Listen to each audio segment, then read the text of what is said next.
Órale, Javier, pinche inútil. ¿Otra vez quemaste los frijoles?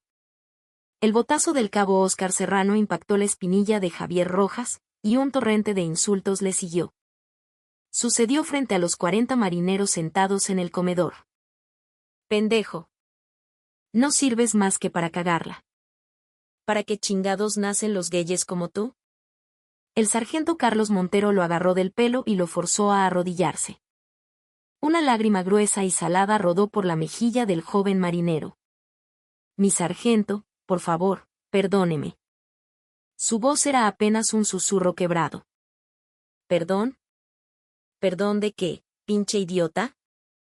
El perdón es para la gente, no para los animales inútiles como tú.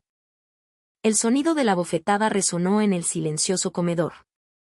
Ninguno de los otros marineros levantó la vista.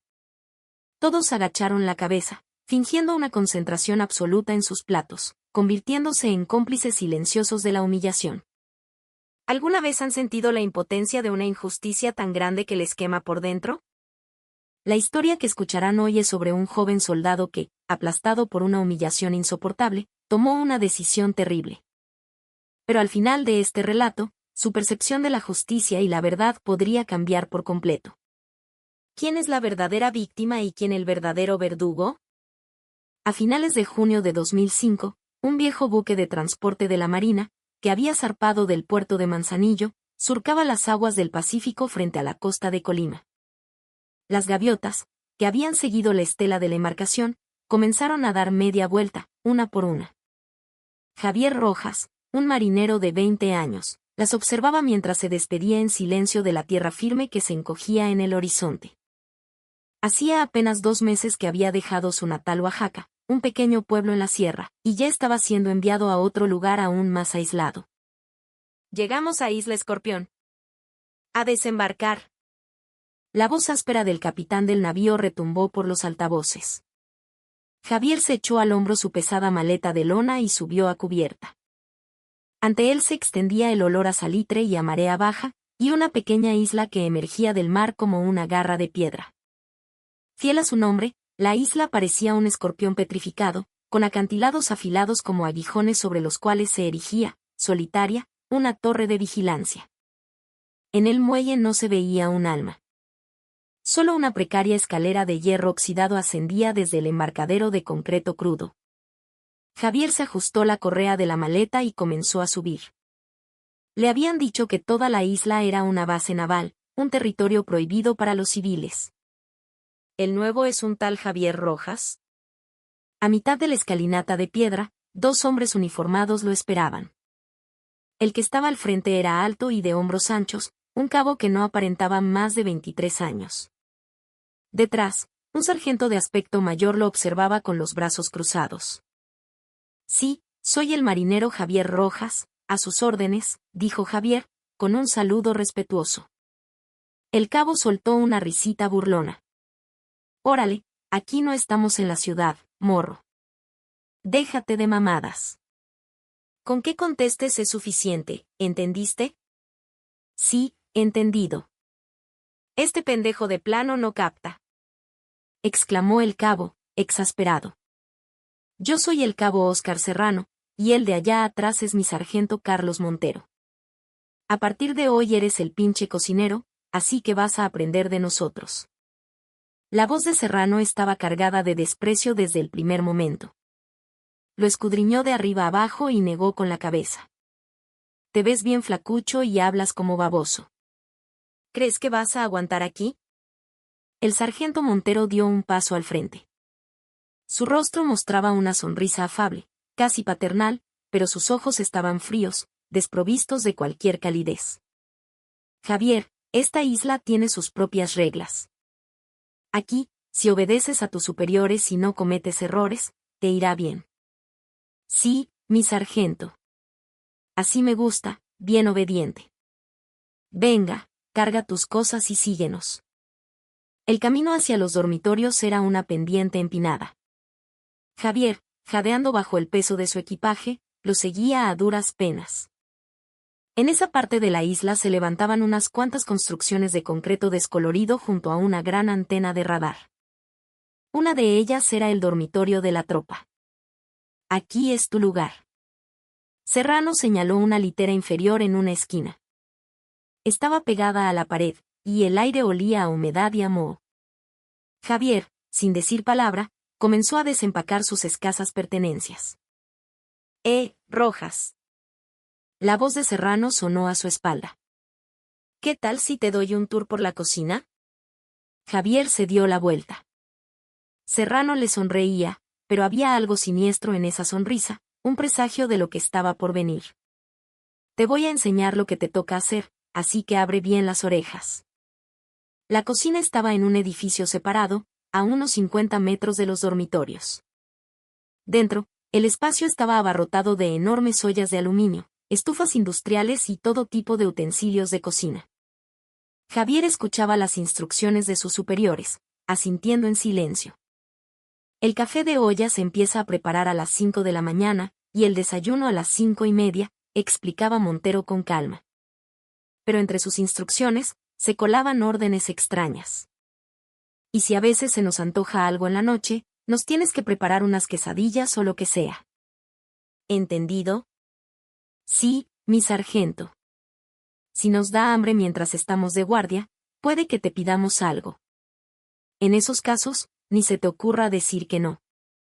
Javier sentía que algo no cuadraba. Esas no parecían ser tareas oficiales. Pero, ¿qué podía hacer un marinero recién llegado? Oye, ¿y sabes cocinar? Preguntó Serrano de repente. En mi casa preparaba sopa de fideo, a veces. ¿Sopa de fideo? Este güey de plano no sirve para nada. El rostro de Serrano se endureció. Se acercó a Javier y le picó el pecho con el dedo, una y otra vez. Aquí no basta con sopitas de fideo. Tienes que hacer comida de verdad, ¿oíste? Entendido. Aprenderé a hacerlo. ¿Aprenderé? Antes de aprender, vas a ponerte en forma. Serrano miró de reojo a Montero, quien asintió sutilmente. Entonces, Serrano le gritó a Javier, lagartijas, ahora. Javier, desconcertado pero sin atreverse a desobedecer, se tumbó en el frío suelo de la cocina y comenzó a hacer flexiones. Al principio las hizo sin problema, pero al pasar de las 30, sus brazos comenzaron a temblar. Más rápido. Pareces tortuga. Serrano le daba pequeñas patadas en la espalda para apurarlo. Javier apretó los dientes, pero se derrumbó al llegar a la número 40. Levántate, te faltan 10. Lo siento, lo intentaré de nuevo. Cuando Javier intentó retomar la posición, Montero intervino. Ya, déjalo. Es su primer día, con eso basta por hoy. Aunque su tono era suave, sus ojos brillaban con una luz calculadora, como si estuviera midiendo los límites de la resistencia de Javier. Llegó la hora de la cena. La tropa consistía en unas 15 personas, la mayoría jóvenes que apenas superaban los 20 años. Javier se sentó en una esquina, comiendo en silencio. Los demás marineros no le prestaron atención, o más bien, no se atrevían a hacerlo bajo la atenta mirada de sus superiores. Oye, Rojas. Serrano lo llamó. A partir de mañana, también lavas nuestra ropa. ¿Quedó claro? Sí. ¿Sí qué? ¿Acaso no es obvio que un novato le lava la ropa a sus superiores? Javier solo pudo asentir. Los demás seguían comiendo, fingiendo no escuchar nada. Eran pasadas las 10 de la noche cuando por fin tuvo un momento para sí mismo.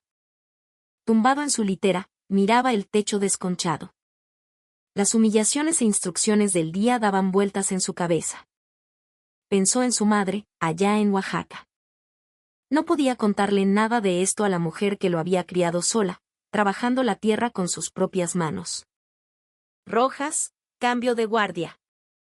A las 2 de la madrugada, Serrano lo despertó. Aturdido, Javier se levantó y fue a hacer su turno. Tenía que permanecer de pie frente a la cocina durante 2 horas. La madrugada en la isla era larga y solitaria. El viento del mar era helado, y el único sonido era el romper incesante de las olas contra las rocas. Durante ese tiempo, Javier repasó el día. Las miradas frías de sus superiores, los castigos sin sentido y el miedo a lo que le esperaba en los meses venideros. Cuando su turno terminó, entró en la cocina. En la oscuridad, antes del amanecer, comenzó a preparar el café de olla. Vertió el agua en la gran olla de aluminio y encendió el gas. La llama azul brotó con un siseo. En ese instante, una extraña sensación recorrió a Javier. ¿Era ira? ¿O era algo más oscuro, algo parecido a la venganza? Tomó un cucharón y golpeó suavemente el borde de la olla. El sonido metálico y claro resonó en la penumbra.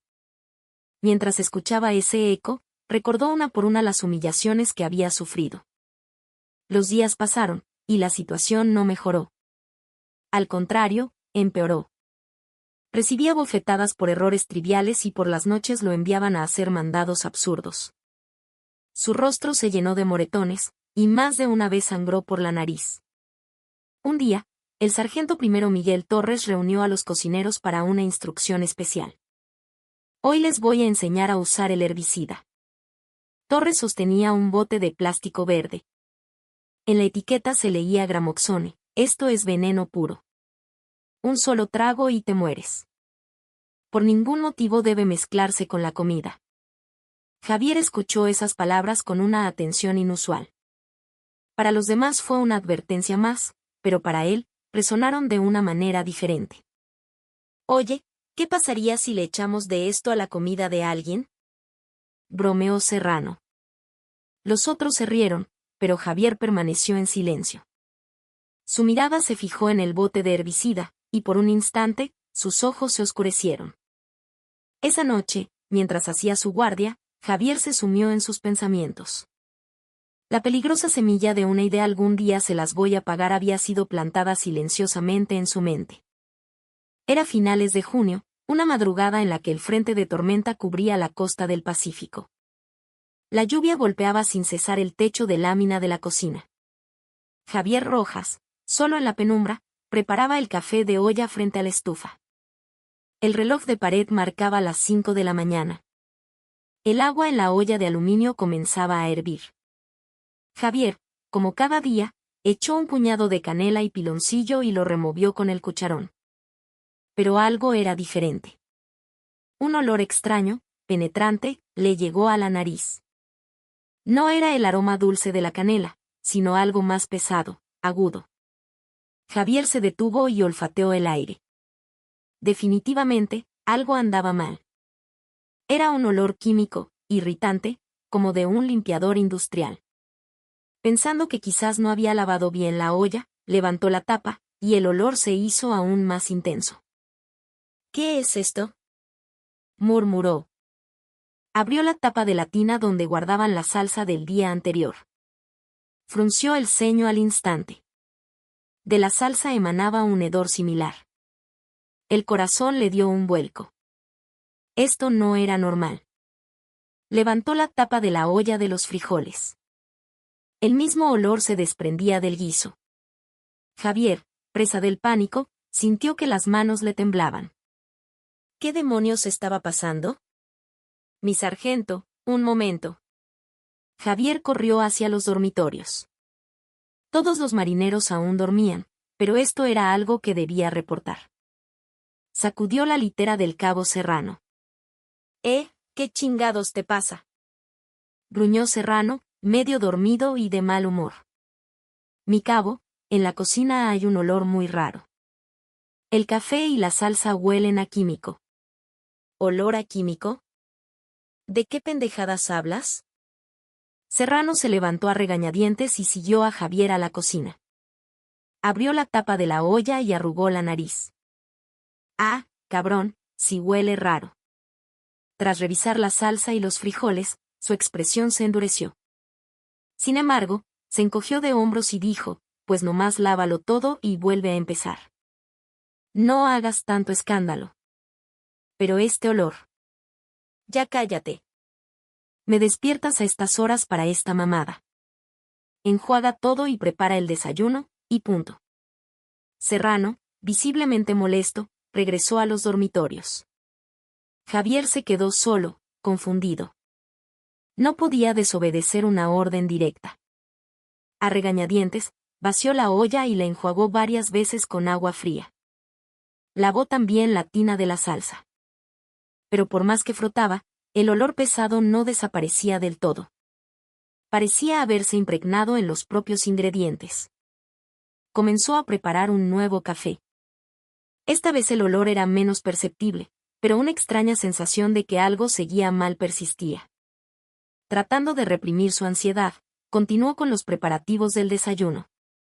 A las 6, los marineros empezaron a levantarse. Como siempre, se asearon y se dirigieron al comedor. Javier, con manos temblorosas, les servía el café, temiendo que alguien notara algo. «Oye, este café sabe raro», dijo un marinero joven, frunciendo el ceño. Se llamaba Luis Hernández, un chico de apenas 19 años. «¿Raro? ¿Cómo?», preguntó el que estaba a su lado. «Está muy amargo. Y pica un poco en la garganta». Luis dejó la taza sobre la mesa.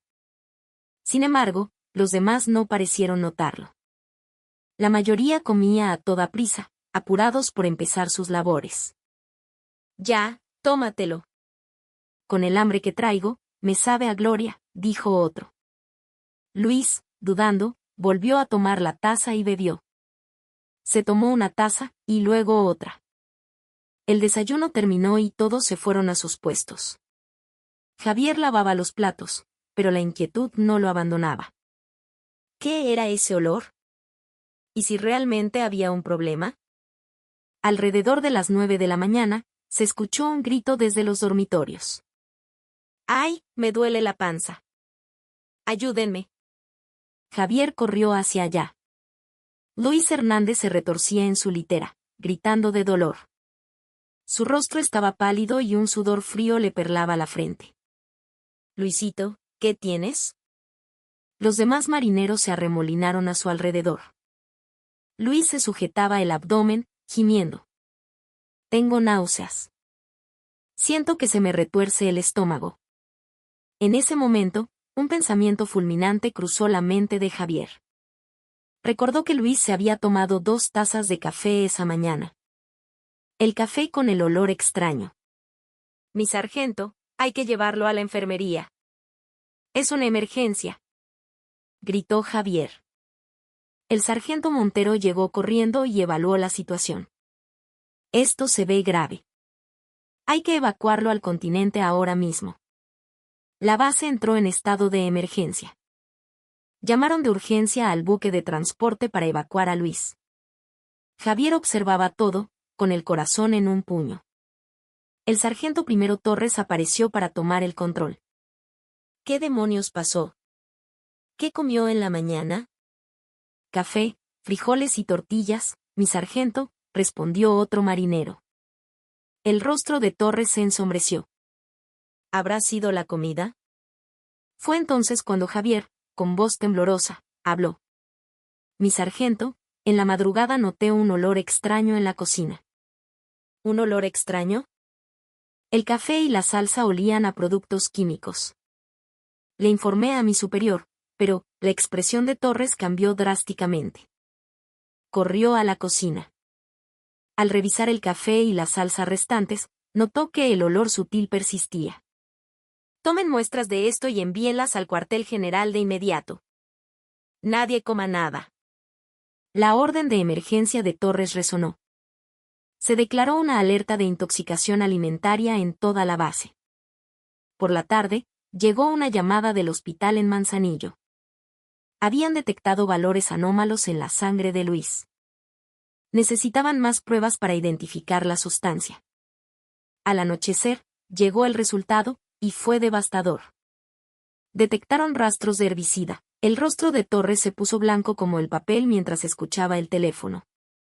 En el café y la salsa habían encontrado gramoxone, un herbicida altamente tóxico. «Deseche toda la comida y revisen el almacén ahora mismo». Los marineros corrieron al almacén donde guardaban los productos químicos. Javier fue con ellos. Al abrir la puerta, todos quedaron horrorizados. Un bote de gramoxone estaba casi vacío, y otros envases de herbicidas también parecían tener menos líquido de lo normal. «¡Maldita sea! ¿Quién tocó esto?», gritó Torres, furioso. Un silencio sepulcral se apoderó del almacén. Los marineros se miraban unos a otros, temblando de miedo. A Javier se le erizó la piel. Las palabras de advertencia de Torres durante la capacitación sobre herbicidas resonaron en sus oídos: un solo trago y te mueres. Si Luis hubiera bebido más y otros marineros también lo hubieran hecho, la sola idea era aterradora. Esa noche, el miedo se apoderó de la base. Era evidente que alguien había puesto herbicida en la comida a propósito. Dado que la isla era prácticamente inaccesible para los civiles, el culpable tenía que estar entre ellos. Javier, tumbado en su litera, no podía dejar de temblar. El hecho de que él fuera el primero en notar el olor no dejaba de darle vueltas en la cabeza. ¿Cuál era la verdad detrás de este suceso? ¿Y quién, realmente, era el culpable? De la noche a la mañana, Isla Escorpión se convirtió en una prisión. 24 horas después del incidente, un equipo de la Policía Naval llegó desde el cuartel general, seguido por una unidad de investigación conjunta del Estado Mayor. La pequeña y tranquila base se llenó de investigadores con uniformes oscuros, y la atmósfera se volvió densa y opresiva. El capitán Alejandro Vega estaba al mando del equipo. Era un oficial de la Policía Naval de unos 30 y tantos años, alto, de mirada penetrante y facciones afiladas. Estableció un cuartel de investigación temporal en la sala de control de la base y convocó a todos los marineros. Esto no fue un accidente. Lo estamos tratando como un envenenamiento intencional, dijo Vega con voz gélida, que llenó el silencio de la sala. Los 15 marineros estaban de pie, en fila, escuchando con nerviosismo. Javier, entre ellos, sentía las palmas de las manos empapadas en sudor. Dada la naturaleza aislada de esta base, es casi imposible que un civil haya entrado. El culpable está aquí, entre nosotros. Se interrogará a cada uno de ustedes individualmente. El sargento Torres le entregó la lista del personal. Vega la hojeó y asintió. Vayan entrando a la sala de interrogatorios en el orden en que los llame. No intenten mentir. La verdad siempre sale a la luz. El primero en ser llamado fue el sargento Carlos Montero. Cuando entró en la sala, un murmullo recorrió a los demás. ¿De verdad el culpable es uno de nosotros? ¿Quién sería tan psicópata para poner veneno en la comida? La ansiedad crecía. A Javier el corazón le latía tan fuerte que sentía que se le saldría del pecho. Ser el primero en descubrir el veneno lo convertía en una pieza clave, y eso lo aterraba. Una hora después, Montero salió con el rostro tenso. Le siguió el cabo Serrano, y luego los demás superiores. El capitán Vega anotaba meticulosamente cada declaración, los movimientos de cada uno durante la madrugada del incidente, si habían entrado a la cocina, si tenían acceso al almacén de químicos. Se centró especialmente en la gestión del almacén. ¿Qué clase de control es este?, le espetó Vega al sargento Torres. La investigación había revelado que el registro de llaves del almacén de herbicidas era un desastre. Capitán, como somos una unidad muy pequeña. No quiero excusas. ¿Me está diciendo que un almacén con químicos letales se manejaba de una forma tan negligente? El rostro de Torres palideció. En teoría, él era el responsable de la llave, pero en la práctica, varios marineros la usaban para tareas de jardinería y mantenimiento. ¿Cuántos marineros tenían acceso a esa llave? Unos 15, más o menos, señor. ¿15? Eso no es control, es una invitación al desastre. La presión de Vega aumentaba, y los mandos se sentían cada vez más acorralados. La negligencia era innegable. La investigación comenzó a cerrarse sobre un punto específico. Al analizar el rol de servicio de la cocina, se confirmó que Javier Rojas fue la primera persona en entrar esa madrugada. El registro indicaba claramente que había entrado a las 5, después de su guardia, para preparar el café. Marinero Javier Rojas, entre. Finalmente, lo llamaron. Con las piernas temblando, entró en la sala. El capitán Vega lo observó con su mirada fría y cortante. Siéntate. Sí, señor. Tú fuiste el primero en entrar a la cocina la madrugada del incidente. ¿Correcto? Sí, señor, es correcto. Descríbeme en detalle lo que pasó.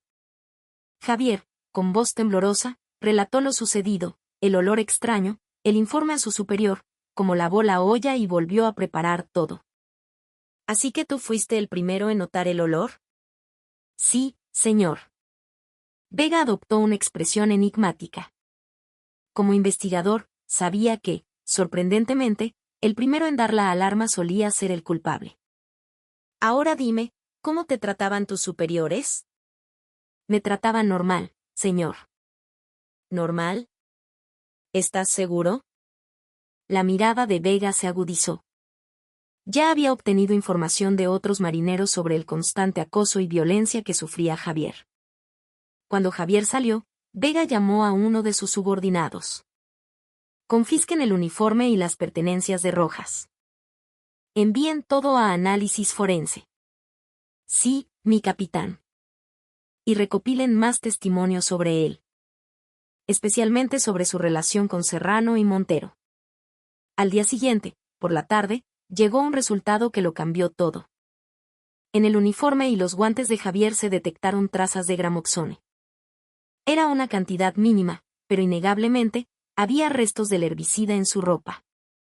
Esta es la prueba definitiva, exclamó un investigador. Pero Vega se mantuvo cauto. No nos precipitemos. Pudo haberse contaminado al moverse entre la cocina y el almacén. Sin embargo, todas las miradas ya estaban puestas en Javier. Era el primer descubridor, tenía restos del químico en su ropa y, lo más importante, tenía un móvil, el constante abuso por parte de sus superiores. Los rumores empezaron a circular por la base. Seguro fue ese güey de Rojas. Se hartó de que le pegaran y se vengó. Qué miedo, poner veneno en la comida. La mirada de los demás marineros hacia Javier cambió. La lástima se transformó en sospecha y miedo. Javier apenas podía soportar esas miradas. La investigación continuó durante días, y la atmósfera en la base se volvió irrespirable. La desconfianza lo envenenaba todo. Incluso los compañeros que antes le hablaban ahora lo evitaban. Oye, ¿tú sabes algo? ¿Saber qué? Yo no sé nada. Entonces, ¿quién fue? Nadie tenía la respuesta. O quizás, solo una persona la tenía. El capitán Vega revisaba los expedientes, sumido en sus pensamientos. Circunstancialmente, Javier Rojas era el sospechoso ideal, pero faltaban pruebas directas. No había testigos, ni un arma del delito clara. Vamos a esperar, pensó. Si es el culpable, tarde o temprano cometerá un error. Así, la investigación se centró de manera casi exclusiva en Javier. La pequeña isla se había convertido lentamente en un infierno. La confianza se había hecho añicos, y la verdad se ocultaba cada vez más en la oscuridad. Javier tuvo que soportar todo el peso de la sospecha solo. El cocinero novato, que parecía la víctima, era ahora el centro de toda la investigación. El teléfono del capitán Vega sonaba cada noche. Eran llamadas del cuartel general de la Marina y del Estado Mayor. El mensaje siempre era el mismo, una presión incesante para que identificara a un culpable lo antes posible. Capitán, la prensa está haciendo un escándalo. ¿Cuánto más va a tardar? Deme un poco más de tiempo, señor. Estamos cerca de obtener una prueba concluyente. ¿Prueba concluyente? Lleva una semana diciendo lo mismo. Si el alto mando empieza a pedir cabezas, ¿qué va a hacer? Tras colgar, Vega suspiró profundamente. La investigación avanzaba, pero le faltaba el golpe de gracia. Volvió a abrir el expediente de Javier Rojas. Tráiganme a Rojas de nuevo. Poco después, Javier entró en la sala de interrogatorios. Después de 3 días de interrogatorios continuos, su rostro estaba pálido y unas profundas ojeras marcaban sus ojos. Siéntate. Sí, señor. Javier se sentó y colocó las manos sobre sus rodillas. Vega notó que le temblaban ligeramente. La misma pregunta de siempre, Rojas. ¿De verdad te consideras inocente? Sí, señor. Yo no hice nada. Entonces, ¿por qué encontramos restos de herbicida en tu uniforme? Pudo ser por mi trabajo en la cocina, al pasar cerca del almacén. Vega asintió lentamente, como si aceptara la explicación. De repente, cambió de tema. Dime cómo te trataban tus superiores. Los ojos de Javier vacilaron. Desvió la mirada y apretó los labios. ¿Por qué no respondes? No había nada fuera de lo normal, señor. ¿Nada fuera de lo normal? ¿En serio? Vega sacó una hoja de un expediente. Era un resumen de los testimonios de otros marineros. Aquí dice que te golpeaban casi a diario. El temblor en las manos de Javier se intensificó. Mantuvo la cabeza gacha, en silencio. Dicen que te castigaban, te abofeteaban y te insultaban constantemente. ¿Es cierto? Eso es común en la vida militar, señor. ¿Común? ¿Y a ti no te importaba que te trataran así? La voz de Vega se volvió más aguda, más inquisitiva. Javier se encogió aún más en su silla. Al día siguiente, lo sometieron a una prueba de polígrafo. Sentado en una silla, con sensores conectados a su cuerpo, Javier respondió a las preguntas del examinador. ¿Su nombre es Javier Rojas? Sí. El gráfico se mantuvo estable. ¿Usted puso el herbicida en la comida? No. El gráfico se disparó. El ritmo cardíaco y la presión arterial de Javier se elevaron bruscamente. ¿Alguna vez ha odiado a sus superiores? Javier dudó un instante. En ese breve momento, el gráfico volvió a fluctuar de forma errática. No. Los resultados fueron siempre similares. En las preguntas clave, su cuerpo mostraba una reacción de estrés. Para Vega, esto era una confirmación. 3 días después, un experto en investigación forense del Estado Mayor llegó a la isla para realizar una sesión de hipnosis. Llevaron a Javier a una habitación oscura y lo sentaron en un sillón cómodo. Cierre los ojos y respire profundamente, dijo el hipnotista con voz calmada. Poco a poco, la conciencia de Javier se fue nublando. Estamos unos días antes del incidente. Recuerde un momento con sus superiores. La imagen que apareció en la mente de Javier fue el puño de Serrano. El sonido de una bofetada, los insultos, las palabras humillantes. ¿Qué sintió en ese momento? Coraje, respondió Javier con voz temblorosa. ¿Cuánto coraje? Mucho, muchísimo. Tanto que quería matarlos. ¿Y qué quería hacer? Quería darles una lección. Una sola vez. Los investigadores contuvieron la respiración. Era el momento decisivo. Al despertar de la hipnosis, Javier no recordaba claramente lo que había dicho. Pero al ver las caras de los investigadores, supo que había sido algo importante. Javier, es hora de que digas la verdad. Vega se inclinó hacia él. Querías darles una leotecnión a tus superiores, ¿no es así? Yo. Tú mismo lo dijiste bajo hipnosis. Dijiste que tenías tanto coraje que querías matarlos. Que querías darles una lección. Javier estaba aturdido. No podía creer que hubiera dicho eso. ¿Por eso esparciste el herbicida? No. Yo no hice eso. Entonces, ¿por qué lo dijiste bajo hipnosis? El subconsciente no miente. El interrogatorio duró toda la noche. Vega y otros investigadores se turnaron para presionarlo.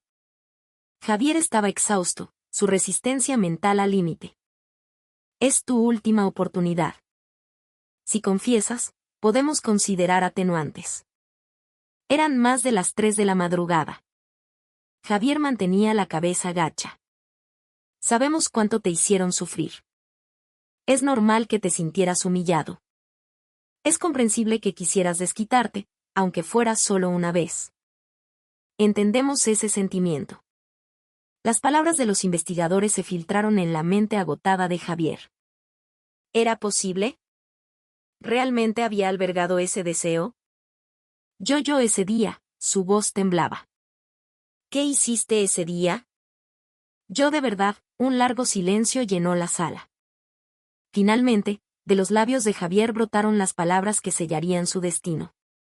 Lo esparcí. La sala quedó en silencio. Una chispa de triunfo brilló en los ojos de Vega. ¿Dónde lo esparciste? En la olla de los frijoles. Y en la del café. También en la salsa en como 5 lugares. La confesión de Javier fue registrada en el acta. El caso, para todos los efectos, estaba cerrado. Los investigadores respiraron aliviados. Al día siguiente, la Oficina de Comunicación de la Marina emitió un comunicado. El incidente con herbicida en Isla Escorpión se ha resuelto. Fue un intento de agresión derivado de un estallido de ira por maltrato continuo. La prensa se hizo eco de la noticia, presentándola como la trágica historia del joven marinero que se convirtió en victimario. Dentro de la base, la noticia confirmó las sospechas. Ya sabía que había sido él. Pobre güey, lo que tuvo que aguantar. Pero poner veneno en la comida es pasarse de la raya. Casi nos mata a todos. Javier tuvo que soportar las miradas y los susurros.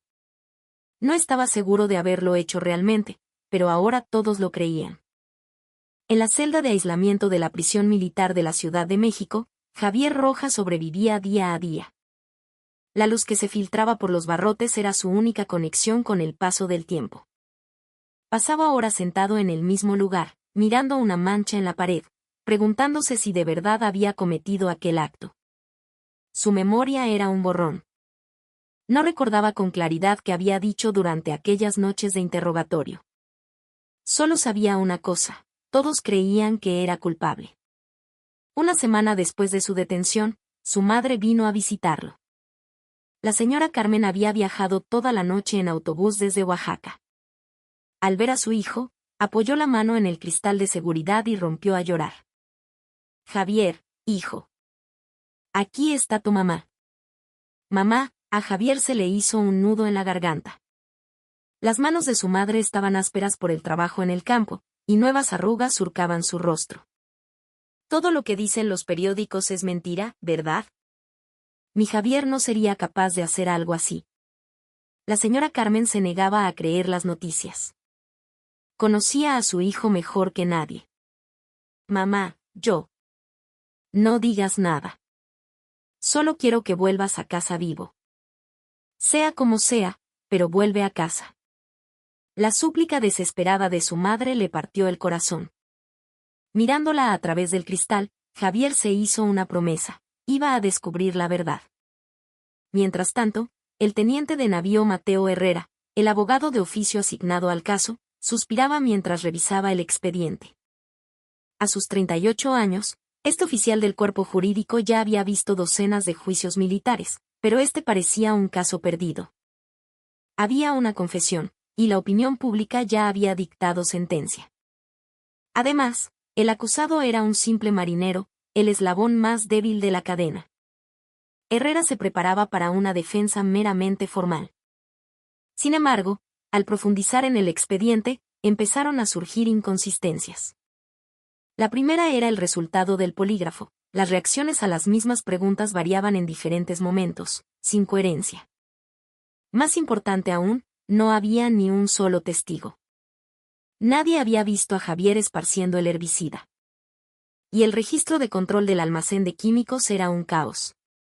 La bitácora indicaba que el sargento Torres era el responsable, pero los testimonios confirmaban que la llave pasaba de mano en mano. No había un registro fiable de quién entraba o salía. El caso empezó a intrigar a Herrera. Lo que parecía un asunto cerrado estaba lleno de agujeros. Solicitó su primera entrevista con Javier. En el locutorio de la prisión, encontró a un joven sorprendentemente tranquilo. Herrera lo miró a los ojos e intuyó que había otra historia que contar.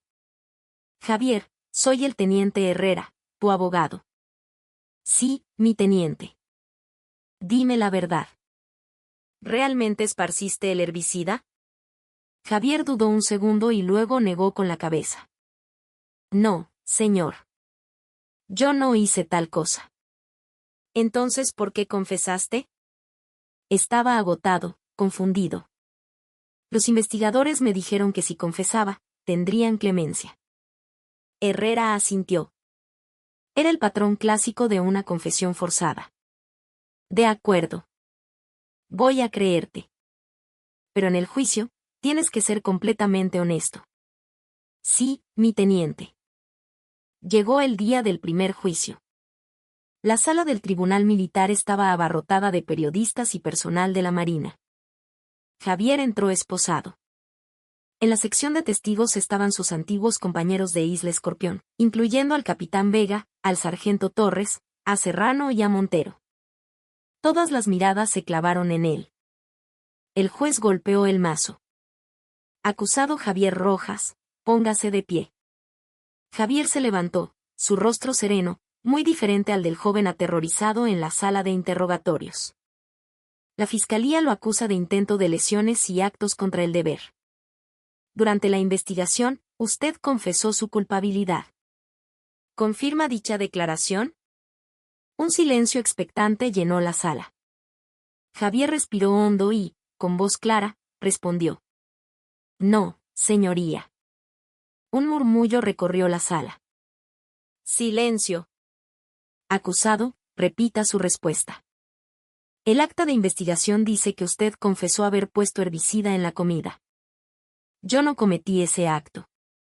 La declaración que hice en la sala de interrogatorios fue una confesión falsa, obtenida bajo coacción. El murmullo se convirtió en un clamor.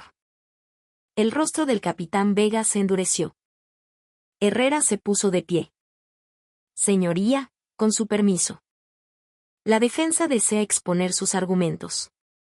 Adelante. Durante la investigación se cometieron graves errores de procedimiento. Los resultados del polígrafo son inconsistentes, no hay testigos presenciales, y el control del almacén de herbicidas era tan deficiente que cualquiera pudo tener acceso. El fiscal replicó. En el uniforme del acusado se encontró herbicida, y su móvil es claro. Está demostrado que sufría maltrato continuo por parte de sus superiores. Pero el acusado trabajaba constantemente entre la cocina y el almacén. Es natural que su ropa se contaminara. Además, que sufriera maltrato no prueba que cometiera un crimen. Eso es mera especulación. El debate en la sala se intensificó. Herrera fue desmontando el caso de la fiscalía pieza por pieza, la falta de fiabilidad del polígrafo, la ausencia de testigos, el negligente control del almacén, sobre todo, la posibilidad de una confesión forzada. Desde el estrado, Javier relató con calma la presión que había sufrido, explicando por qué había confesado en falso. La atmósfera en la sala comenzó a cambiar. Quienes lo veían como un culpable confeso empezaron a dudar. ¿Realmente este joven había cometido un acto tan atroz? El juicio, en contra de todo pronóstico, se había complicado. El caso, que parecía claro como el agua, se hundía en un mar de dudas. ¿Cuál era la verdad? ¿Era Javier una víctima inocente o un mentiroso consumado? Una vez iniciado el juicio, el teniente Herrera comenzó a desmantelar metódicamente las fallas de la investigación. Presentó pruebas una tras otra, señalando las contradicciones en la argumentación de la fiscalía. Señoría, empecemos por los restos de herbicida. Herrera levantó un documento. La fiscalía sostiene que encontrar trazas en el uniforme del acusado es prueba de su culpabilidad. ¿Pero es realmente así? Proyectó un plano de la base de Isla Escorpión en la pantalla. La distancia entre la cocina y el almacén de químicos es de apenas 30 metros. El acusado cruzaba esa zona varias veces al día. El simple hecho de pasar cerca de un almacén donde se maneja herbicida podría explicar la contaminación. Pero en la ropa de los demás marineros no se encontró una concentración similar, replicó el fiscal. También tengo una explicación para eso.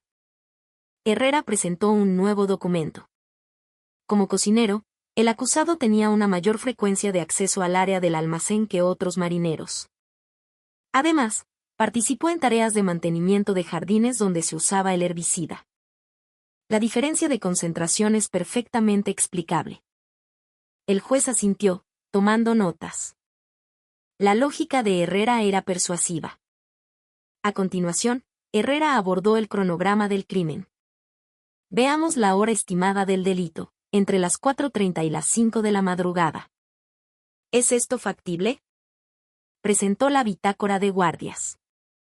El acusado terminó su guardia a las 4 y fue directamente a la cocina.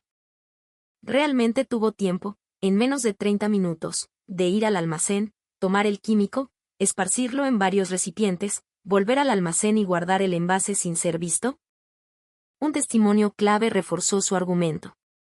El marinero que estaba de guardia en la torre de vigilancia en ese momento subió al estrado. Yo estuve de guardia de las 4 a las 6 de la mañana. Desde la torre se ve perfectamente la zona del almacén. En todo ese tiempo, no vi a nadie moverse por allí. Esta declaración fue una bomba. Herrera continuó su ofensiva. El registro de uso de herbicida también es un problema. Sargento Torres, por favor, suba al estrado. Torres se sentó, con el rostro tenso. Sargento, usted afirmó que llevaba un registro preciso del uso de herbicida. ¿Fue realmente así? Bueno, lo registraba de forma aproximada. ¿Aproximada? ¿Está diciendo que una sustancia química letal se gestionaba de forma aproximada? El rostro de Torres enrojeció. Entonces, ¿es posible que faltara herbicida desde antes del incidente? Sin un registro exacto, es imposible saber cuándo desapareció y en qué cantidad, ¿no es así? El sargento no pudo responder. Llegó el momento culminante. Herrera cuestionó el proceso de la confesión de Javier. Llamó al capitán Vega al estrado. Capitán Vega, ¿grabó en audio o video la confesión del acusado? No. Se registró en las notas del interrogador. ¿Solo en notas? ¿Por qué una confesión tan crucial no se grabó? La situación era apremiante. ¿Apremiante? Después de días de investigación, ¿no tuvo tiempo de preparar una grabadora? Capitán, ¿recibió usted presiones de sus superiores para cerrar el caso rápidamente? Entiendo que el cuartel general y el Estado Mayor llamaban a diario. La presión mediática también era considerable. El rostro de Vega se tensó. Era cierto. ¿No será que, ante esa presión, se centró en el eslabón más débil, un simple marinero, para forzar una confesión y cerrar el caso? Eso no es cierto. Entonces, ¿por qué la investigación sobre los otros 14 marineros con acceso a la llave fue tan superficial? ¿Por qué se investigó casi exclusivamente al acusado? Vega no pudo dar una respuesta convincente. Herrera jugó su última carta. Señoría, en este caso no existe ni una sola prueba directa. No hay testigos, no hay arma del delito, y no hay un cronograma claro. La única evidencia es una confesión obtenida bajo coacción, registrada únicamente en las notas de un investigador. ¿Es esto suficiente para una condena? El principio fundamental de nuestro sistema es que, en caso de duda, se debe favorecer al acusado. La Fiscalía presentó sus argumentos finales, pero ya era tarde. La atmósfera en la sala había cambiado. El juez declaró un receso. Una hora después, la sala estaba en completo silencio. Acusado, póngase de pie. Javier se levantó, con las piernas temblorosas. El juez comenzó a leer el veredicto. Este tribunal, tras un examen minucioso de las pruebas presentadas por la Fiscalía, considera que no existen pruebas directas y concluyentes que demuestren la culpabilidad del acusado. La confesión del acusado parece haber sido obtenida bajo un proceso de investigación coercitivo y presenta inconsistencias con las pruebas objetivas. Por lo tanto, en aplicación del principio de presunción de inocencia, este tribunal declara al acusado Javier Rojas inocente. La sala estalló. Algunos aplaudieron, otros mostraron incredulidad. Vega y Torres permanecieron congelados en sus asientos. La señora Carmen lloraba de alegría. Pero para el personal de Isla Escorpión, el alivio se mezclaba con una nueva inquietud. Si no fue Javier, ¿quién fue? ¿El verdadero culpable seguía entre ellos? El miedo volvió a instalarse. Herrera había ganado, pero no se sentía completamente satisfecho. El verdadero culpable seguía libre. No estaba seguro de si Javier era inocente o si había realizado la mejor actuación de su vida. A Javier le quitaron las esposas. En su rostro, más que alegría, se dibujaba una emoción compleja e indescifrable. La justicia había hablado, pero la verdad seguía oculta en las sombras. Independientemente del veredicto de Javier Rojas, el juicio había sacado a la luz otra verdad innegable: el sistemático abuso perpetrado por Óscar Serrano y Carlos Montero. Ya no había dónde esconderse. Los testimonios de los marineros de Isla Escorpión en el estrado fueron devastadores. Uno tras otro, los jóvenes que antes callaban por miedo comenzaron a hablar. El cabo Serrano golpeaba a Javier casi todos los días. Por cualquier tontería le daba una bofetada o una patada, declaró un marinero. El sargento Montero era peor. Parecía amable, pero por detrás era más retorcido. Lo obligaba a hacerle mandados personales, a lavarle la ropa era su sirviente. Las historias de abuso se acumularon. Lo despertaba en mitad de la noche para darle tareas inútiles, solo para que no durmiera. En el comedor, lo hacía sentarse solo en una esquina y le prohibía servirse de ciertos platillos. A medida que los testimonios salían a la luz, los rostros de Serrano y Montero se endurecían. Ya no había excusas. Las autoridades militares abrieron una investigación separada por abuso y maltrato. Esta vez, la conclusión fue rápida y contundente. Las pruebas eran abrumadoras. Se convocó un consejo disciplinario en el cuartel general de la Marina. Serrano y Montero estaban de pie, frente a los oficiales superiores. Sus rostros reflejaban una resignación total. Cabo Óscar Serrano, sargento Carlos Montero. Se les acusa de socavar la disciplina militar mediante actos continuos de violencia y abuso contra un subordinado, declaró el presidente del Consejo con voz solemne. Su conducta creó un ambiente de estrés extremo que pudo haber provocado una reacción violenta en la víctima. Por la gravedad de sus actos, este Consejo ha decidido. La sala estaba en silencio. Para el cabo Óscar Serrano, 10 días de arresto y una anotación en su expediente que le impedirá acceder a cargos públicos durante un año tras su baja. Para el sargento Carlos Montero, se ordena su degradación y una baja deshonrosa del servicio. Sus carreras y sus vidas se desmoronaron en un instante. Para Montero, a punto de terminar su servicio, la baja deshonrosa era una marca imborrable. Esta anotación permanecerá en sus expedientes de por vida y afectará gravemente sus futuras oportunidades laborales, concluyó el presidente. Al escuchar esto, las rodillas de Serrano cedieron y se desplomó en el suelo. Montero, pálido, miraba un punto fijo en la pared, completamente ausente. La noticia de las sanciones llegó a la base y las reacciones fueron diversas. Algunos sintieron que se había hecho justicia, otros pensaron que el castigo era demasiado severo. Se lo merecen. A ver si así aprenden. Pero una baja deshonrosa no van a encontrar trabajo en su vida. Es lo que se conoce como karma. La base de Isla Escorpión también sufrió una transformación radical. Una inspección especial del alto mando reveló fallas sistémicas. El sargento Torres fue relevado de su cargo por su negligencia en el control de los químicos. El comandante de la base fue transferido por su falta de supervisión. El nuevo comandante implementó un sistema de denuncias anónimas y programas para mejorar las relaciones entre rangos. Javier, aunque absuelto, se encontraba en una posición incómoda. A pesar del veredicto, en la base persistían las miradas de sospecha. Incapaz de soportar el ambiente, solicitó un traslado a otra unidad. Antes de irse, se reunió por última vez con su madre. ¿Ya se acabó todo, hijo?, le preguntó ella, con lágrimas en los ojos. Sí, mamá. Empiezo de nuevo en otro lugar. No importa lo que diga la gente. Tu madre sabe que tú no hiciste nada malo. Con que hayas vuelto a casa vivo, es suficiente para mí. Las palabras de su madre lo reconfortaron. Aunque el mundo entero dudara de él, Ella siempre creería en su inocencia. Mamá, voy a vivir con la cabeza en alto. No importa lo que digan. Esa fue su promesa.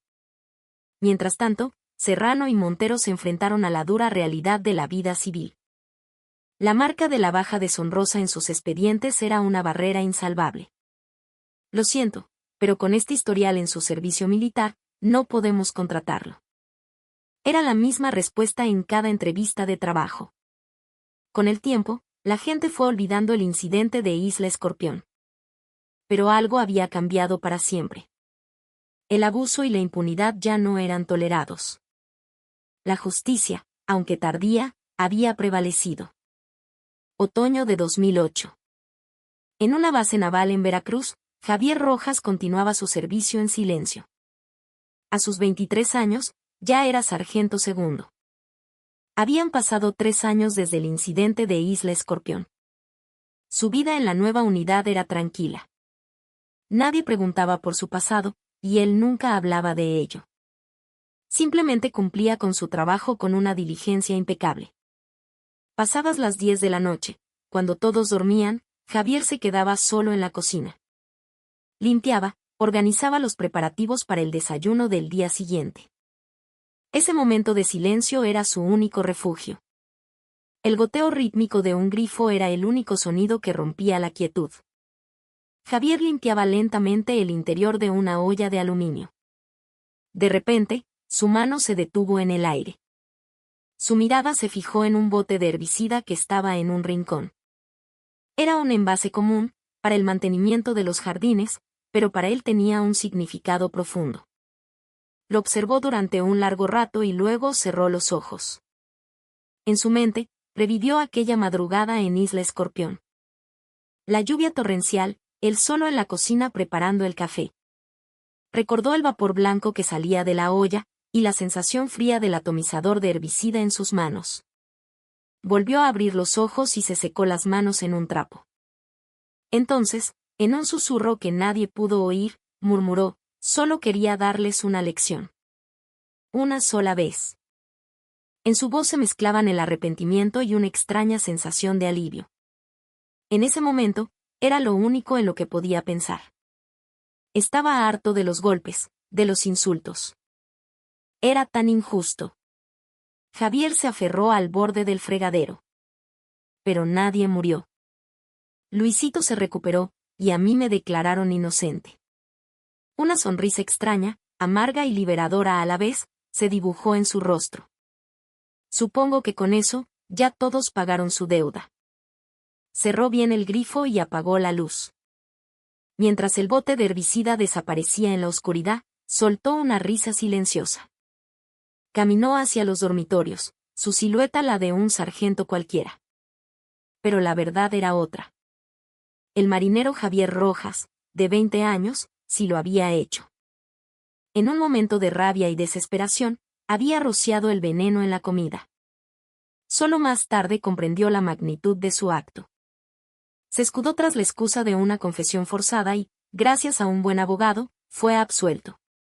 Los verdaderos verdugos fueron castigados, y él fue visto como una víctima. El tiempo lo había cambiado. Había madurado, y poco a poco comprendió el peso de sus acciones.